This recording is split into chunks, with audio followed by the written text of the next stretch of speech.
Now let's dive deep into this big LGBTQ plus story for today. I'm Edward Otto-Zelke, and let's queer up trans rights. Secretary of State Marco Rubio bans passports with X-gender marker. The State Department has stopped issuing passports with an X-gender marker. It also suspended applications to change gender markers following an executive order by President Donald Trump.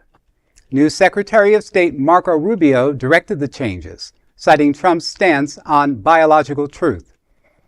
Rubio stated sex and not gender shall be used in official documents.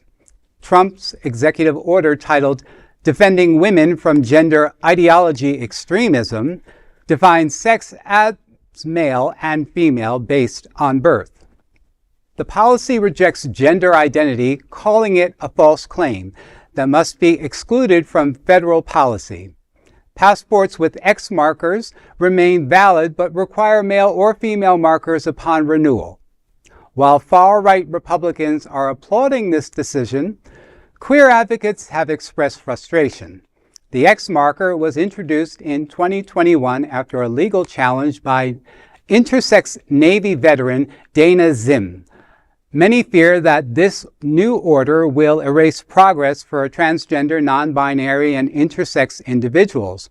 While many trans people are frustrated and anxious, advocates for trans equality, Executive Director Rodrigo Heng-Lehtinenready says, "We are ready to fight for the rights and protections of our community."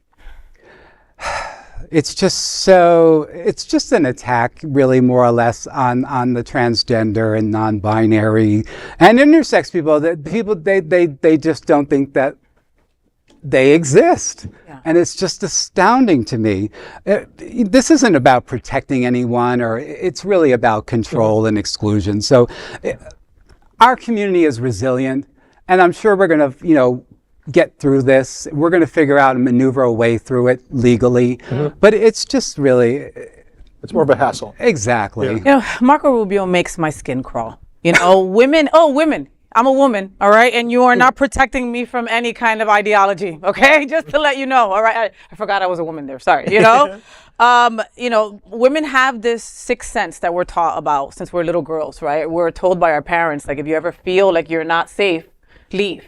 That feeling in the pit of your stomach is there to protect you. And I met Marco Rubio once, and I got that weird feeling right there. It's so weird. Anyway, Trans Social is an incredible organization here in South Florida, and they advocate for trans visibility and unity, right? And Morgan Mayfair, him and his partner, Ashley Mayfair, are the EDs over there. So I had to ask them what they thought about this new ruling. And Morgan said, "I wish I could say that Mr. Rubio has disappointed me by this decision to jump to kiss Trump's ring and goose step to his commands. But frankly, he has been a disappointment for much longer. I believe his decision is purely based on his desire to please his employer and to gain more favors from a man he clearly did not respect during his short bid for the presidency. In other words, selling out for personal gain. Apparently, attacking the trans and GNC community seems to fuel the hate and fear this administration needs to keep its base behind them as they continue to dismantle our democracy and government.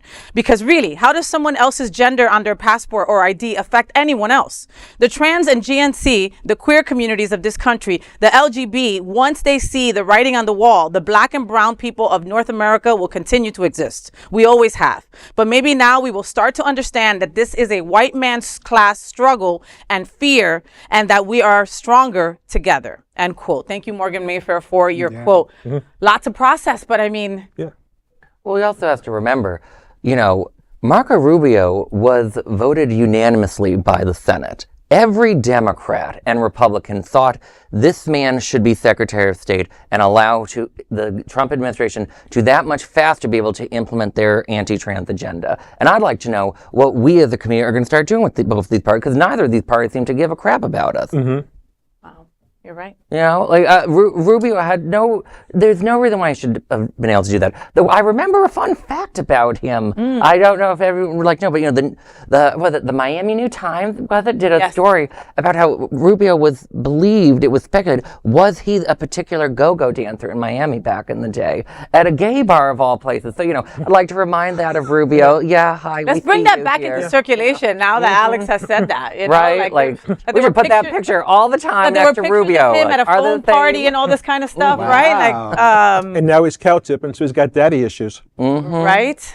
Wow. Well, we will definitely keep you on top of any new news that comes out with this. This is very important to our community and to our siblings that were in the process of changing their passport, siblings that were planning a trip to go somewhere. Right? And now that's all changed minute by minute. But again, here at Queer News Tonight, we will definitely stay on top of this story for you. And that is the big LGBTQ story for today. There is no other queer nonprofit media platform like this in the entire world. Support our LGBTQ stories by subscribing and sharing Queer News Tonight.